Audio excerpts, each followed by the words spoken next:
terra é mãe. É para dar vida, ser autossustentável, ser independente.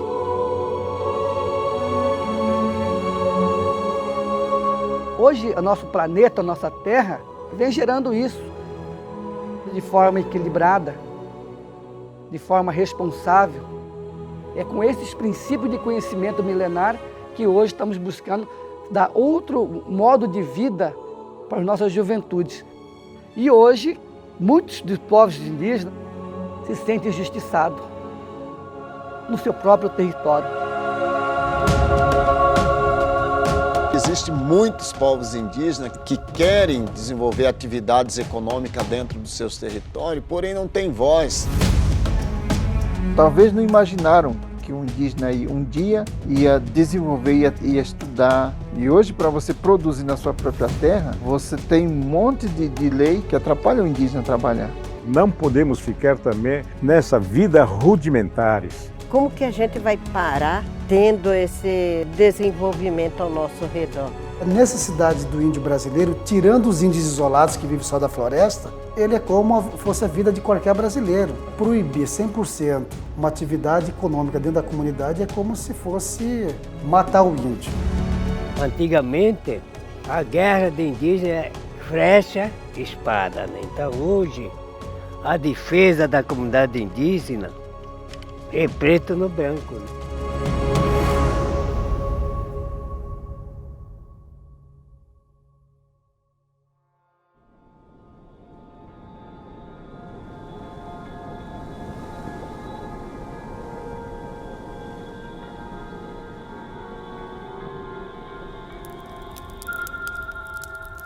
Pouco se investiu em saneamento básico dentro das comunidades. Se você não tem investimento em banheiros, em tratamento de esgoto, acaba gerando e provocando novas doenças, né? Então tudo isso reflete na saúde dos povos indígenas.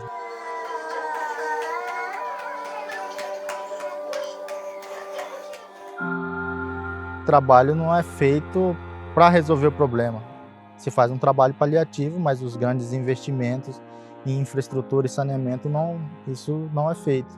Cada ser humano, cada povo quer viver melhor. E nós procuramos uma vida melhor também, para acabar com essa mendicância, só viver nessa cesta básica, uma vaca, dá para o indígena e não tem a produção. Se nós temos terra, por que nós vamos pedir?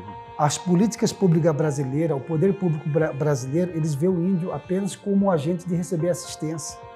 Eles não enxergam nós como um agente produtivo. A legislação ela diz que o indígena pode fazer o usufruto, ele tem o direito ao usufruto da terra, utilizar para pesca, para caça, ou uma roça de toco. Mas isso hoje não supre mais a realidade dos povos indígenas, né? Precisam de uma alimentação de qualidade, pagar uma conta de internet, uma conta de energia, às vezes água, às vezes você tem que comprar material escolar, comprar remédio. Seu filho quer ir para a universidade, você tem que dar condições. Eu vejo que isso aí é um preconceito. Para vocês terem uma ideia, o Estatuto do Índio é de 1973. Em 73, as terras indígenas eram praticamente todas isoladas, a gente não tinha contato com o mundo. Ela garante para nós o território, porém ela impossibilita a gente de produzir comercialmente dentro desse território para gerar renda. A gente não está falando em desmatar todo ou destruir todo o território indígena, mas sim de usar um percentual desse território para aquelas etnias que querem fazer determinada atividade que ela tem vocação. Sempre envolvimento nosso é impedido. O índio não pode envolver com dinheiro. Tem que ser do jeito que nasceu. Isso é uma discriminação. Quem é que está apoiando nós? Ninguém. Então, isso é uma discriminação que a gente está se passando.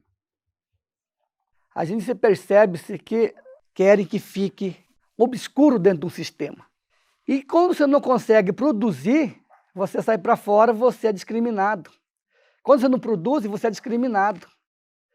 Se você não tem nenhum tipo de renda, você é discriminado. E quando o índio quer buscar autonomia, também é discriminado. Se o índio hoje não começar a trabalhar o seu autossustento, vai continuar sendo usado por vários segmentos para atender seus interesses próprios. Quanto mais pobreza de espírito social do indígena, beneficia as ONG, porque ele sobrevive sobre a desgraça do índio, né? E isso para nós é ruim, porque você vive na mesmice, né? E dá um discurso negativo, né? Para você ter uma ideia, no Brasil tem 305 povos, mais de 187 línguas faladas, diversidade imensa. Como que só uma organização, só um povo vai representar tudo? Não representa. Porque tem índios aí que nem sabem que existem essas organizações, né? Eles faturam milhões em cima da miséria do povo indígena, essa é uma grande verdade. E que muitos indígenas não têm coragem de falar. Quando surge um índio, morador de aldeia, falador da língua, que vive ali dentro e tenta falar em nome do seu povo, ele é desqualificado por essas organizações que dizem nos representar, mas que não representam. É claro que tem exceções, né? A gente não pode generalizar, mas infelizmente é a grande maioria. E hoje nós temos que fazer uma nova reflexão do novo contexto do índio. Nesse novo momento que estamos vivendo, você pode analisar, você vê pelas redes sociais, pelos meios de comunicação, cada povo buscando o seu projeto de vida, acreditando que aquele projeto possa dar uma condições melhor para cada povo. Claro, cada um conforme a sua realidade, conforme o seu bioma, conforme a sua geografia. As pessoas que hoje falam que nos apoiam de fato, que apoiam a agricultura indígena ou o desenvolvimento econômico indígena, ainda está só no discurso. Na prática é muito pouco que tem sido feito, embora já tenha sido feito alguma coisa sim, mas é muito pouco, poderia estar fazendo muito mais por essa classe. Seria importante que o Estado puxasse essa frente, para que a gente consiga facilitar o licenciamento ambiental, para que a gente consiga regularizar as áreas produtivas, para que a gente consiga estabelecer linhas de crédito e financiamento para que a gente possa realmente ter autonomia. Nós não podemos ficar só dependendo da cesta básica. Cesta básica não dá para a nossa comunidade. Então é importante isso. Nós queremos colocar os nossos filhos dentro da faculdade. Muitas vezes nós somos criticados, que o índio vagabundo, que ele não presta. Nós queremos ver a nossa cultura que temos. Nós temos sim, temos direito mas não é porque muitas ONG dizem que o índio quer desmatar, o índio quer desmatar. Não, nós sabemos preservar, nós sabemos abrir onde nós queremos, mas também nós queremos viver, ter uma boa educação bom, saúde bom, para nós precisamos. Porque sem saúde também nós dizemos, mas para isso nós temos que ter alimento adequado, alimento que nós dizemos. Sem alimento adequado, a saúde não vai nenhuma. Somos trabalhadores. É que nós nunca tivemos oportunidade de a gente poder trabalhar. Então isso que nós queremos, presidente. O indígena hoje, ele quer desenvolver e está buscando desenvolver algo, mas sempre foi barrado por outro lado. Há 20 anos atrás, naquela época, meu povo chegava a pedir esmola na cidade. Não importa de restaurante, pedindo comida, crianças chorando. Se você entrasse no mercado, em qualquer loja, tinha 1 ou 2 pessoas ali olhando se não ia pegar nada, se não ia roubar nada. Chegou uma época que o nosso povo tinha até 360 pessoas.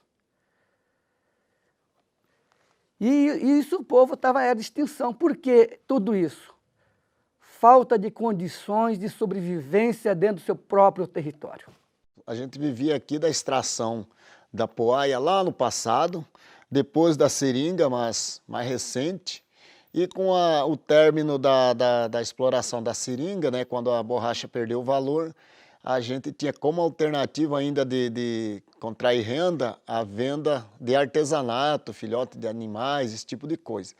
Com a mudança da legislação, onde foi proibindo essas atividades, aí sim a situação ficou bastante difícil para nós, muito crítica mesmo, foi onde acabou toda a renda. Nesse tempo era difícil comer feijão, comer arroz, não tinha condução. Tudo era uma aplicatinha no pé. Para ir assim para a cidade, né? Para esse menino estar conversando e estudou, eu no facão, botando o cara para a usina. Para ver se conseguia com os recursos para mandar para ele, né? Nosso café era arroz mesmo, né? Cozinhava arroz e comia bem cedo e demorava para almoçar. Já ficava mais para janta. Nós matava esses gavião que come formiga, matava para a gente comer. E eles comiam, porque qualquer passarinho que aparecia, a gente comia, porque nós não tinha carne de boi. Eu peguei essa fotografia, é fotografia de meu avô. Aqui, a situação que eles atravessavam. As aldeias, né, necessitou mesmo. Não como passou fome, como situação de assistência à saúde, principalmente. Na década de 90 e nos anos 2000, essas duas décadas foi marcante de nós ter as maiores taxas de mortalidade infantil no país e a maior taxa de desnutrição entre as crianças e entre os idosos. Uma vida muito difícil. A gente tinha uma grande taxa de analfabetismo, analfabeto dentro das comunidades indígenas.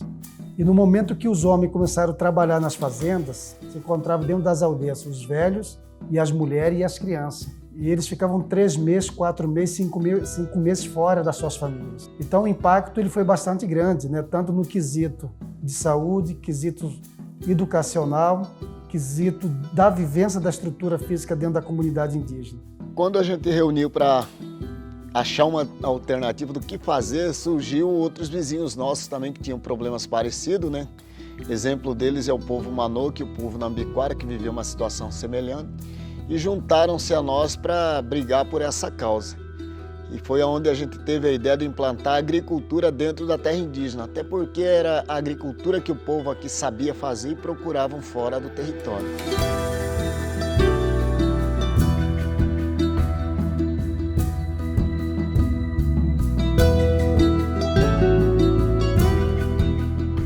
Qual que era o objetivo da atividade agrícola? A gente trazer todos aqueles trabalhadores que estavam espalhados nas fazendas para dentro do seu território.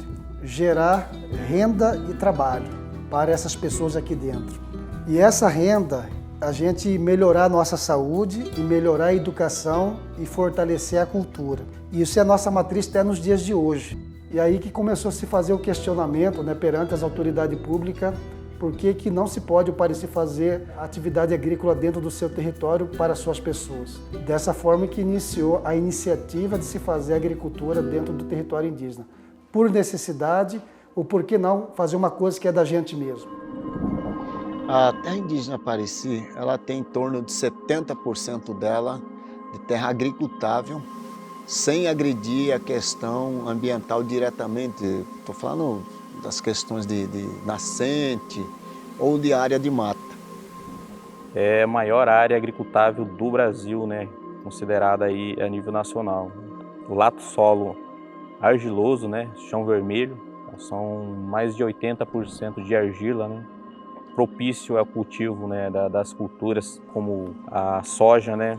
O milho e variedades de feijão, que é o que a gente trabalha aqui, né? Então o potencial da terra indígena Pareci para a agricultura ela é muito grande. Produzimos aí algo em torno de 35 mil toneladas de grãos com o sistema convencional. Porém, se a gente pudesse usar semente geneticamente modificada, a gente aumentaria nessa mesma área, a gente aumentaria em torno de 35% a 40% a mais de toneladas e sem abertura de área. Com os mesmos equipamentos, com a mesma equipe de trabalhadores, até com menos investimento, a gente poderia ter esse aumento, esse ganho a mais. Existe na lei que não se pode plantar, né, organismo geneticamente modificado em áreas de conservação e áreas indígenas. Então somos contemplados nisso, por isso não dá para se alcançar altas produtividades, né, vamos dizer assim. Meus vizinhos produzem 80 sacos de soja em média por hectare, eu produzo 50. O custo da minha produção é maior que a dele, o preço do meu produto é igual a dele a produtividade dele é muito maior que a minha. Eu gasto mais dinheiro para produzir 50 do que ele gasta para produzir 80. Como nós estamos fazendo uma agricultura comercial, os nossos dias praticamente estão cotados. Nós não podemos, ao mesmo tempo que nós queremos buscar o que há de melhor em termos de equipamento, programa, maquinário na agricultura, nós não podemos usar isso com o que a ciência tem trazido de melhoria para o agronegócio. Não tem políticas públicas hoje definidas para nós índios que queremos autoproduzir. Consequentemente, isso aí traz uma restrição bastante grande, como não ter linha de crédito, não ter linha de financiamento para insumos, para maquinários, para formação, para estruturação física.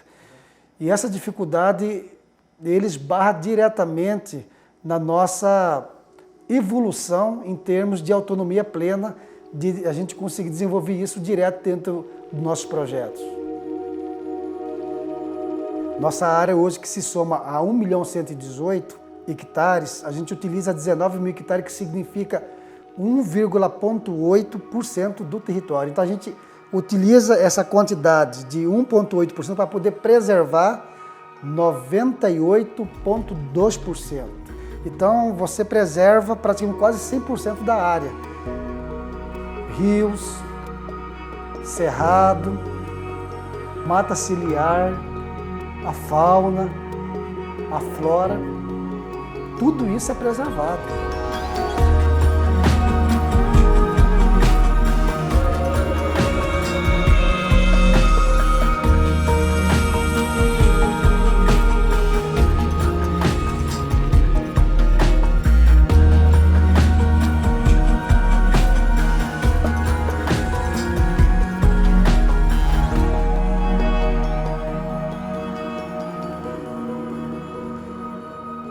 Fazer um comparativo. Não é que estou desafiando, não.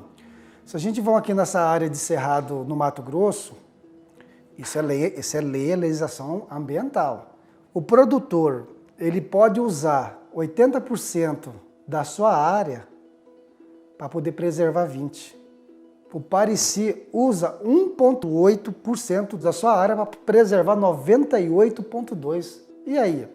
Aí você vai para o comércio exterior, tentamos fazer uma venda direta do nosso produto, nós não conseguimos com as trend, não consegue, porque vem da área indígena. Mas os mesmos trend compra de um produtor que usou 80% da sua propriedade e só preservou 20%, mas não compra do Pareci, que preservou 98,2% e usou 1,8%. Qual que é a dinâmica dessa avaliação, né? Então a gente preserva quase 100% do nosso território. Então essa questão de se falar que o Pareci a todo ano está devastando, né, é uma extrema mentira. A comercialização desse produto, ele é feito tudo através das nossas cooperativas. E a terra indígena, ela tem o propósito de atender o coletivo. Temos uma parte que a gente destina para o repasse social, que é para atender todos os indígenas que moram dentro dessas terras onde são implantadas essas agriculturas. Aqui do meu região, 4 aldeias que pertencem a essa lavoura. Todo mundo ganhou igual. Como eu sou cacique, meu salário não foi mais do que os outros, né? Então, o financeiro foi tudo certo igual, né? Depois da agricultura, assim, mudou mesmo. Aí cada um foi comprando os móveis, as coisas. Todos aqui têm... Eu falo que tem uma vida digna mesmo, depois da agricultura.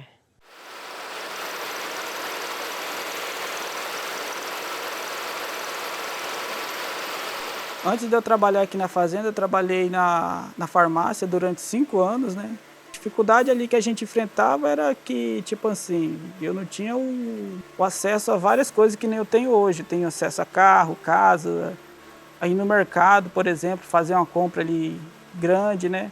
Hoje o jovem indígena procura isso, por exemplo, mais conforto dentro das aldeias, querendo fazer agronomia, fazer técnico agrícola, ou conforme a modernidade anda, porque se a gente não caminhar, a gente acaba ficando para trás também, né? Tinha gente aqui que era técnico agrícola, porém Não tinha área para trabalhar, né? Com essa expansão da agricultura indígena e com lavoura dentro das reservas indígenas, fez com que os pessoal que formado em técnico agrícola, em agronomia, trabalhasse para eles mesmos aqui dentro da área. Enquanto isso já era realidade aqui, muitas outras etnias passavam pelo que nós tínhamos passado há 15, 16 anos atrás.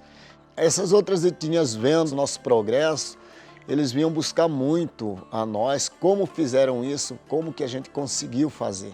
Foi aonde, através de grupo de WhatsApp, pessoas, né, que tinham o mesmo objetivo, decidimos criar o grupo de agricultores indígenas. Vieram aqui expor o seu desejo de superar as dificuldades que eles tinham lá dentro, da necessidade de trabalho, da falta de alimentação ou de uma vida digna que é direito de todos.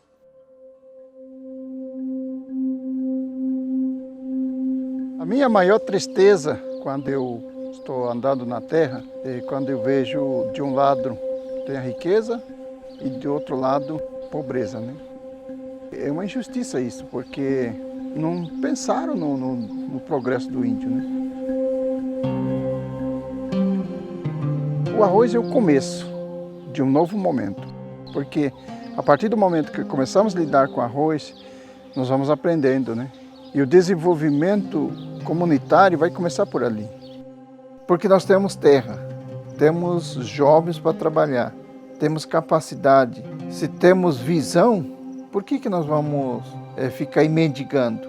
Não precisa. Eu acho que o índio, quando ele trabalha, ganha o seu salário com o seu suor, ele é mais digno, ele tem mais valor, né? A ideia da lavoura mecanizada surgiu daí, porque vai fortalecer a cultura, a língua, as histórias, e tudo que tem ali dentro ele vai ser escrito, modernizado e preservado, né? Então isso é o começo.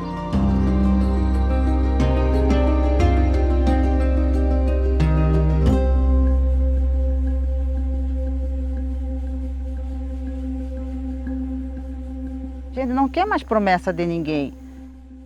Nós estamos cansados de promessa. Aquilo que a gente ouvia, a gente obedecia. Mas só que agora eu sinto que nós, povos indígenas, estamos mais estruturados, tem mais o conhecimento. Porque nós, Pacari, nós vivemos no plantio do arroz. Agora a ideia é desenvolver mais, ampliar mais, para a gente conseguir a mais aquilo que a gente esperava, né? A gente vai retirar muitos trabalham na fazenda, à procura de alguma coisa dos benefícios. A partir do momento que eu saí da aldeia, o meu crescimento ela mudou, né? A gente passou a viver dentro do agronegócio, aprendendo a lidar com agricultura de grande escala, e são a fonte de renda que a gente conseguiu adquirir através desse trabalho, né? E eu posso dizer que o meu conhecimento passou além daquilo que eu era quando saí para fora da aldeia. Aquilo que eu aprendi lá fora, para futuras gerações, eu acredito que eu posso contribuir com isso. Eu acredito que a agricultura aqui dentro da nossa terra indígena vai ter motivo para esses jovens se manter aqui dentro e lutar por aquilo que os nossos antepassados sempre lutaram, que é viver, preservar e cuidar dessa terra. Eu me vejo assim como se fosse uma pessoa que estivesse tão longe da aldeia, poder trabalhar no seu próprio quintal. Você poder trabalhar, levantar de manhã cedo, trabalhar na sua própria terra, você almoçar junto com sua família, você jantar junto com sua família, ter tempo para sua família, você derramando suor, mas em cima do seu próprio território. A gente passa quase todo dia sozinha dentro de casa, né? Quando fico triste, lembro da minha família, né? Às vezes eu fico doente e ele não está aqui. Na colheita ele sempre fica lá. Se der tempo ele vem, né? Só vem uma vez e volta de novo. E para mim, eu sinto falta, né? Porque ficar sozinha em casa para mim não é bom, né? Teve uma época aí que muitos jovens iam embora, né? Principalmente os que vão estudar, eles têm muita dificuldade na cidade. Em 2013, eu me ingressei para fazer Direito na Universidade Federal do Paraná, que é onde eu me atuei por 2 anos. Que eu queria me tornar alguém pelo menos na vida, para ser porta-voz da pessoa da aldeia, pelo menos. E eu não tinha condições de manter a minha família na cidade e manter o estudo ao mesmo tempo. Então, com essa razão, que eu tive que trancar a universidade e voltar para a aldeia. Foi uma conquista que eu consegui com muito sofrimento, que tive que deixar, eu sofri. Hoje eu vejo que nós estamos num mundo globalizado. E nós, como os indígenas, eu vejo que nós precisamos aprender a lidar com questões financeiras. No sentido como que funciona a porcentagem, bolsa de valores, imposto. Com esse intuito que eu me interessei a estudar a gestão financeira e no futuro para que eu possa contribuir para meu povo mesmo. Na cultura Bacairi, todo mundo trabalha em prol da comunidade, né? Porque uma vez que a renda da agricultura vem para a nossa aldeia, nós precisamos investir, né? Investir com aquilo que vai beneficiar a aldeia, né? Então o dinheiro não vai sair da aldeia para ir para os mercados como é atualmente, né? Então vai ser um negócio de índio para índio, né? Eu não digo que vai ser para a nossa riqueza. Ricos somos. Nós, povos indígenas, temos terra boa. Agora, só trabalhar, né? Porque nós temos que mostrar que o povo indígena trabalha. Para plantar arroz, a gente tem que preparar terra, né? Gradear, nivelar, catar raiz. Aí depois que a gente começa a semear na semeadeira, né? A gente planta em dezembro para poder colher em abril. Esse ano era para nós plantar 110 hectares, né? Mas devido à dificuldade, nós conseguimos plantar 70 hectares. E nós estamos fazendo assim, ó, nós temos 20 sacos para cada família, que vai ser suficiente para superar o ano, né, vencer o ano. Tiramos um pouco para semente e o resto vai ser vendido. E nós, se temos recurso, a gente pode criar uma universidade da aldeia, né? Com tutores indígenas, quando você tem dinheiro, você consegue. Terra de União, sabe como é que é? Ele é difícil para a gente. Tem que brigar com um, brigar com o outro, para ver se arruma alguma direito de povo indígena, né? Mas tem que plantar, porque todo mundo está plantando e nós não podemos. Quando eles criaram a própria Constituição, né, de 88, não imaginaram que um dia o mundo ia mudar. Principalmente quanto à questão da globalização, né, que trouxe grandes mudanças no mundo, né? E os indígenas estão dentro disso. Nós nunca vamos deixar a nossa terra, que foi uma conquista dos nossos avós, nossos antepassados, mas também nós lutamos por uma economia interna, né? Trabalhando para se manter. A ideia é acompanhar o agronegócio, para que os índios, né, possam, né, desenvolver, né, e participar na economia brasileira e acompanhar a tecnologia, a modernidade, a globalização, mas não perdendo a cultura do nosso povo, né, a nossa tradição. Não é porque nós estamos com a roupa, né, com o sapato, jogando bola, que vamos virar a sociedade não indígena. A integração, ela pode acontecer, mas juntamente com a integração, nós vamos levar sempre a cultura do nosso povo. Mas nós precisamos ter o quê? Uma vida melhor, de qualidade, para os nossos filhos, para os nossos netos, e que amanhã eles têm que acompanhar, né, a parte da tecnologia, porque o mundo está mudando. Não estamos na era paleolítica, da Idade da Pedra. O que nós precisamos? Avançar mais no trabalho. E hoje as pessoas, né, entenderam que também nós podemos ser inseridos nesse agronegócio.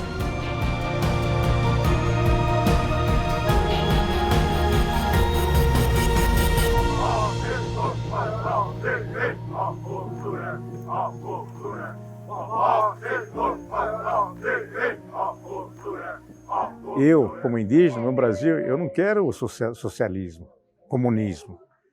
Já que nós vivemos em comunidade, que é comunismo, um parte para o outro, nos indígenas é diferente a cultura.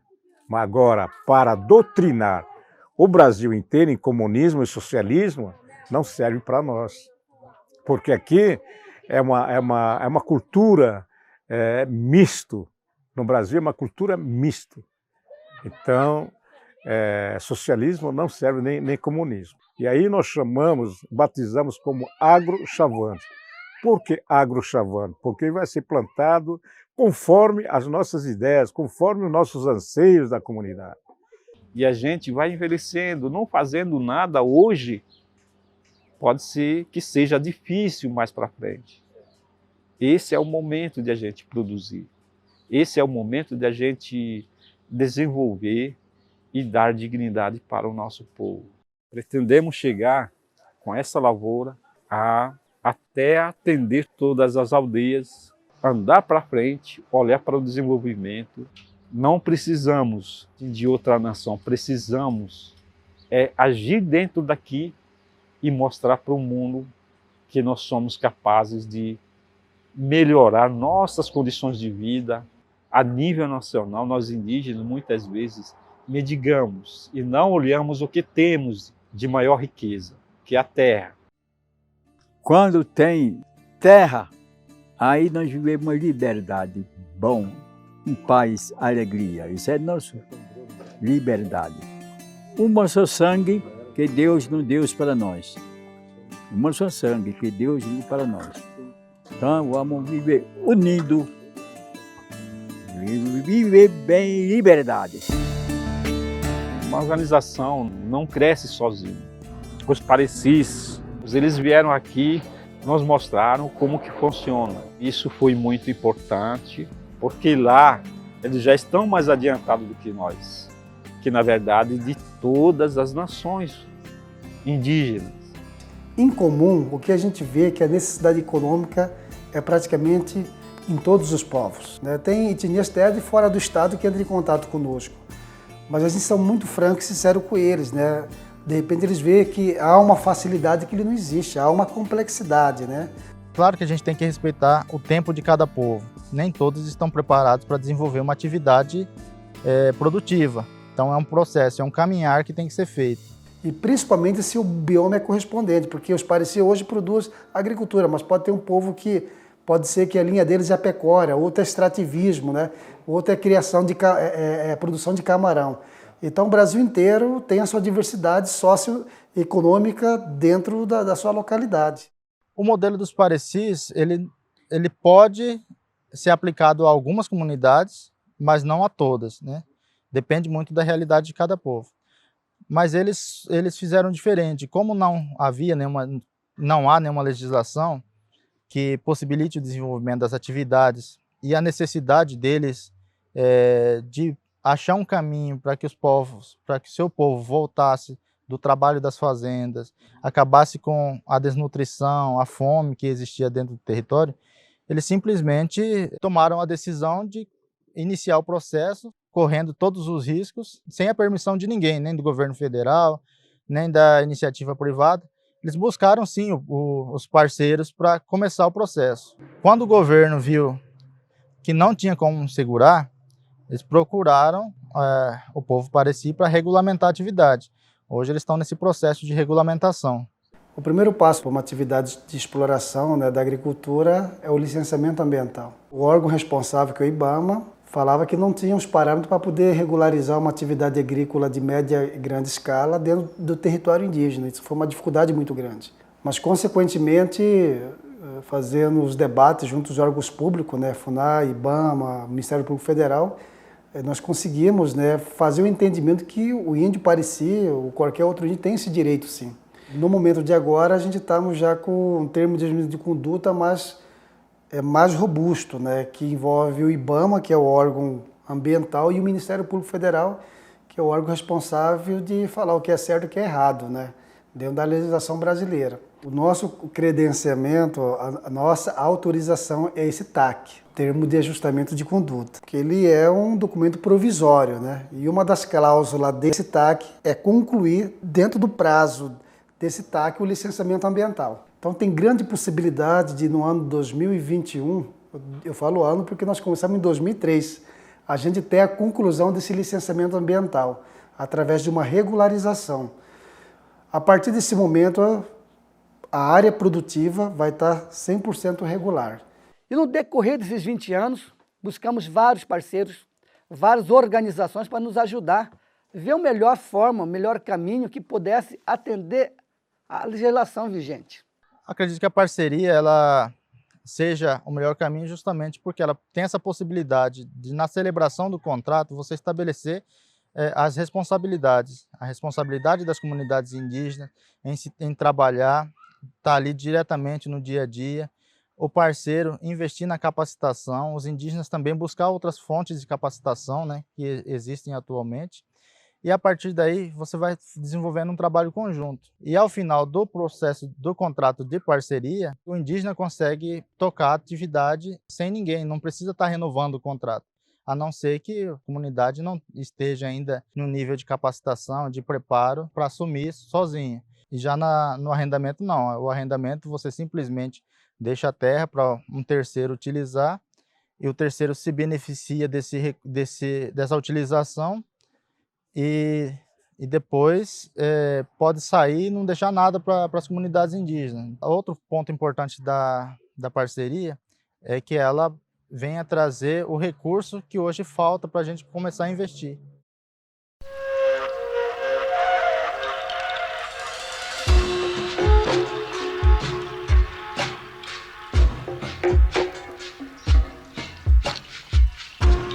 A cultura de qualquer povo passa por ressignificação constante.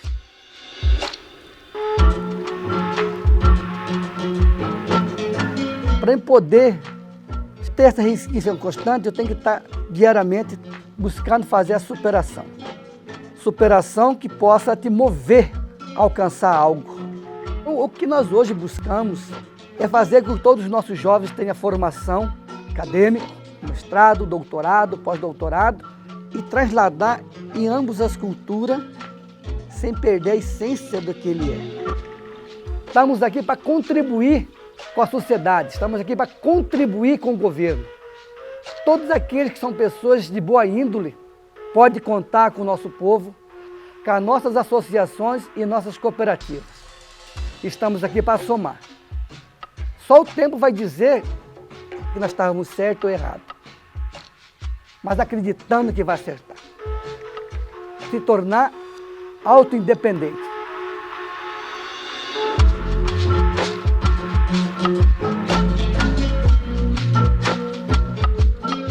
A gente que viveu uma situação tão precária lá no passado, qualquer coisa melhor do que aquilo é bom. Mas claro que a gente tem sonho. A gente sempre tem sonho grande, né? A aceitação do indígena da forma que ele é dentro de uma sociedade sem discriminação, sem preconceito, é uma conquista muito grande. Isso só vai acontecer a partir do momento que nós tiver a independência econômica. Essa é a grande verdade.